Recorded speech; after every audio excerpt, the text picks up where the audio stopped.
Telugu capital భక్తి టీవీకి స్వాగతం సుస్వాగతం. నేను శ్రీలక్ష్మి. ఈరోజు మనతో శ్రీ శివకామేశ్వరి ఆనందమయ్య గారు ఉన్నారు. శివకామేశ్వరి గారు నమస్కారం అండి. నమస్కారం శ్రీలక్ష్మి గారు. వసంత నవరాత్రుల గురించి, లలితాదేవి నవరాత్రుల గురించి చెప్పుకుంటున్నాము. దానిలో భాగంగానే పూజా విధానం చెప్పుకున్నాం. నియమాలు చెప్పుకున్నాక ముందు ఎపిసోడ్లో. ఇక పూజా విధానానికి వద్దాం. పూజా విధానానికి వచ్చేసరికి మీ అందరికీ ఎవరికైనా శ్రీ సూక్తం వచ్చి ఉంటే శ్రీ సూక్తంతో 16 ఉపచారాలు చేయండి. శ్రీ సూక్తంతో చూడండి. హిరణ్యవర్ణాం హరిణీం సువర్ణరజతస్రజాం చంద్రాం హిరణ్మయీం లక్ష్మీం జాతవేదో మహావహ. ఇలా చేసి ధ్యానం సమర్పయామి. ఇట్లా 16 శ్లోకాలు శ్రీ సూక్తంతో చేసుకోండి. షోడశోపచార పూజ ఎలా చేసుకోవాలి? మనకి శ్రీ సూక్తం బాగా వచ్చి ఉంటే, ఎందుకంటే అమ్మ వేదానికి ఒక స్వరం అనేది ఉంటుంది. వేదానికి ఒక స్వరం ఉంటుంది. ఈ స్వరాన్ని మనం పలకగలము అనుకుంటే మాత్రం శ్రీ సూక్తంతో చేసుకోండి. తప్పులైతే చదవకూడదు. లేదు మాకు కాదు, ఈ శ్లోకం నేను ఇప్పుడు శ్లోకం చెప్పాను, ఇదివరకు కూడా చెప్పాను, ఇప్పుడు మళ్ళీ చెప్తాను. సర్వమంగళమాంగళ్యే శివే సర్వార్థసాధికే శరణ్యే త్రయంబకే గౌరి నారాయణి నమోస్తుతే. ఈ ఒక్క నామం కూడా అమ్మ జీవితంలో ఎన్నో మంగళాలని తీసుకొస్తుంది మనకి. మంగళాలు అంటే శుభాలు. ఈ ఒక్క నామంతో 16 ఉపచారాలు. ముందు శ్లోకం చదువుకోవడం, ధ్యానం సమర్పయామి. ముందు శ్లోకం చదువుకోవడం, ఆవాహయామి. ముందు శ్లోకం చదువుకోవడం, నవరత్న ఖచ్చిత సింహాసనార్థే అక్షతాన్ సమర్పయామి. తర్వాత శ్లోకం చదువుకోవడం, పాదయోః పాద్యం సమర్పయామి, హస్తయోః అర్ఘ్యం సమర్పయామి. మళ్ళీ శ్లోకం చదువుకోవడం, ముఖే ముఖే శుద్ధ ఆచమనీయం సమర్పయామి. తర్వాత కాళ్ళు కడిగాము. ఇది చాలా భక్తిగా చేయాలమ్మా. ఆవిడ మీ ఎదురుగుండా ఉన్నారు, కాళ్ళు కడిగారు, చేతులు కడిగారు, మంచినీళ్ళు ఇచ్చారు. ఇప్పుడు తర్వాత శ్లోకం చదువుకోవడం, స్నానాన్ స్నపయామి. ఒక విగ్రహం ఉంటే అభిషేకం చేసుకోండి చక్కగా. అభిషేకం దుర్గా సూక్తము, లలితా సహస్రనామము చదువుకుంటూ. శ్రీ సూక్తంతో ఎలా చేయాలో చెప్పండి. శ్రీ సూక్తం చదువుకుంటూ అభిషేకం చేసుకోండి. శ్రీ సూక్తం చదువుకుంటూ ఒక శ్లోకం చెప్పండి. హిరణ్యవర్ణాం హరిణీం సువర్ణరజతస్రజాం చంద్రాం హిరణ్మయీం లక్ష్మీం జాతవేదో మహావహ తాం మహావహ జాతవేదో లక్ష్మీం మనపగామినీం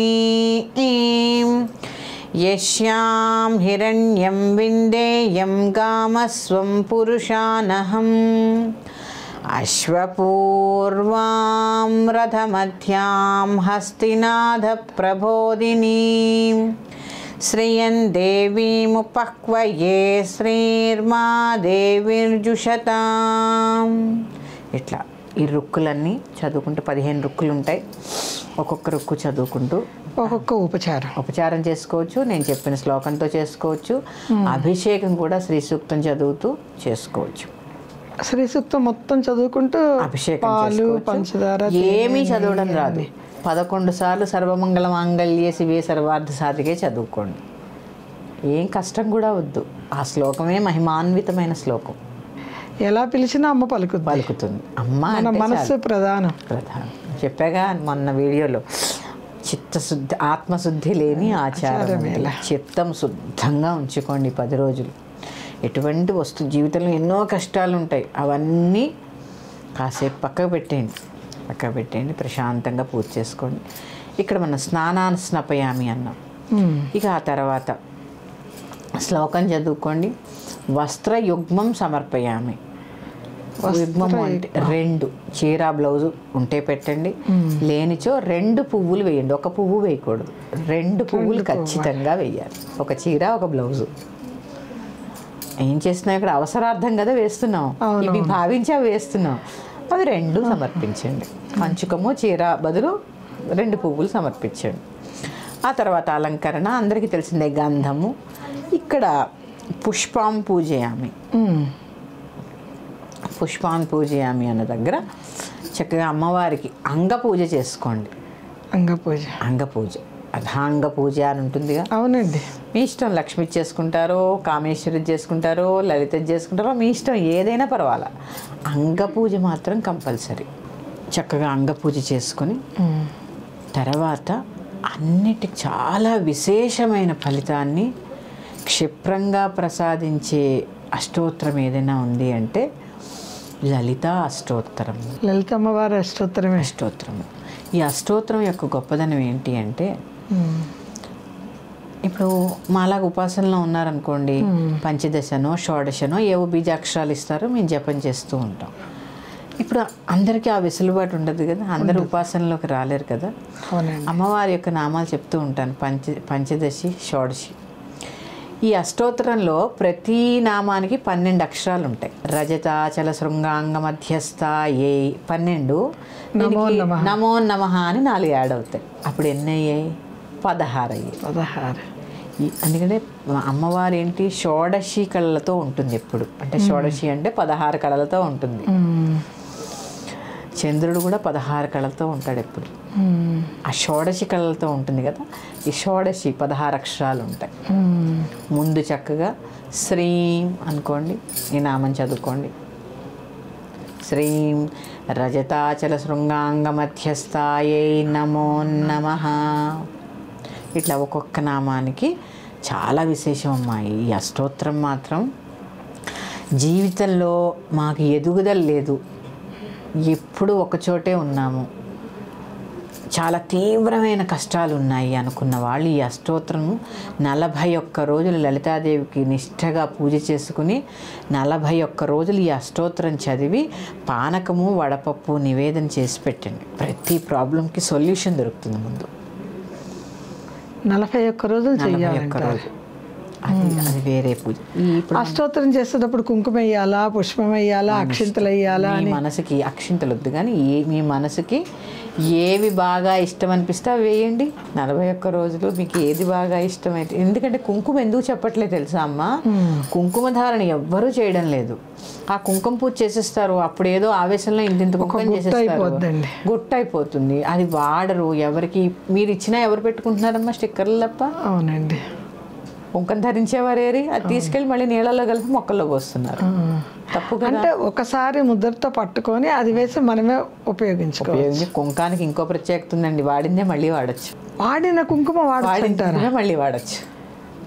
అదేలా అండి, ఒకసారి నివేదించేస్తాం కదా. నివేదన ఏందమ్మా, అష్టోత్తరం చదివాం మళ్ళీ చదువుతాం, మళ్ళీ అమ్మవారిని మళ్ళీ చేస్తాం. ఏంటి పాడు చేయడం కంటే ఇది బాగు కదూ.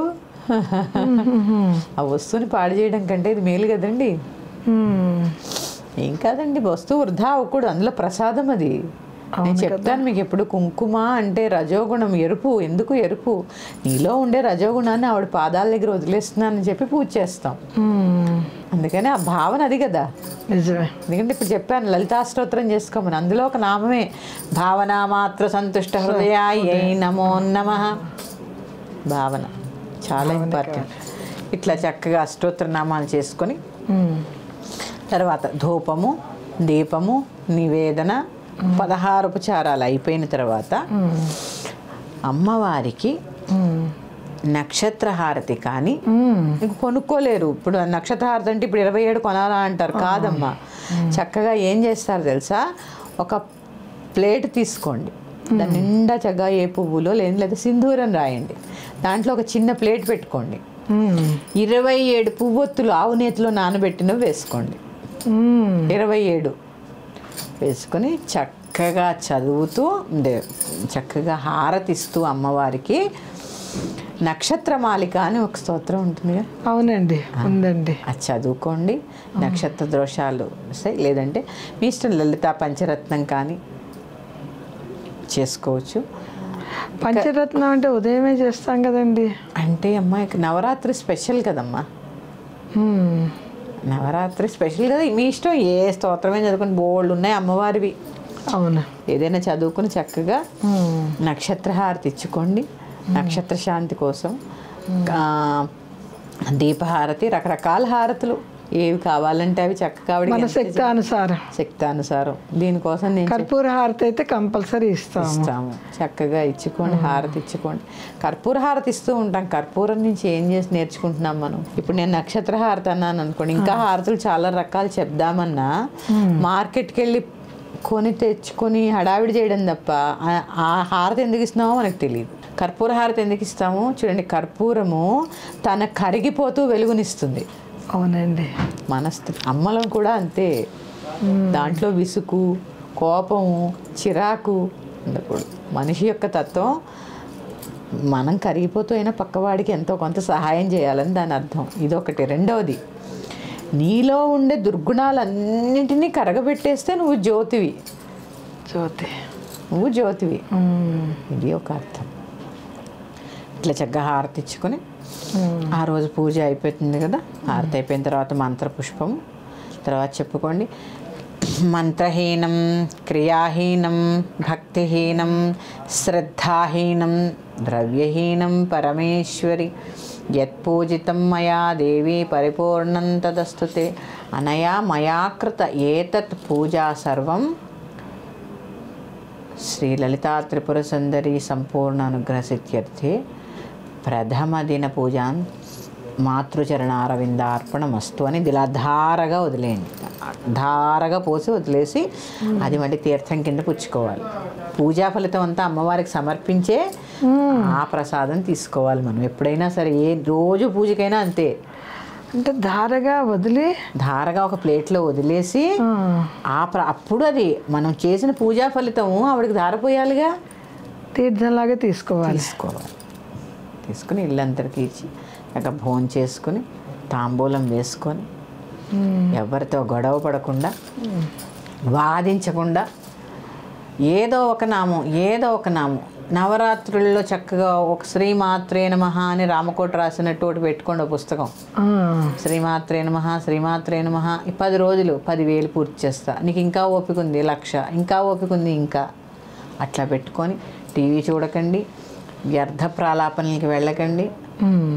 చక్కగా ఆ సమయమే అమ్మ కోసం కేటాయించుకున్నాం అంతే 10 రోజులు అని. ఇది పూజా విధానము.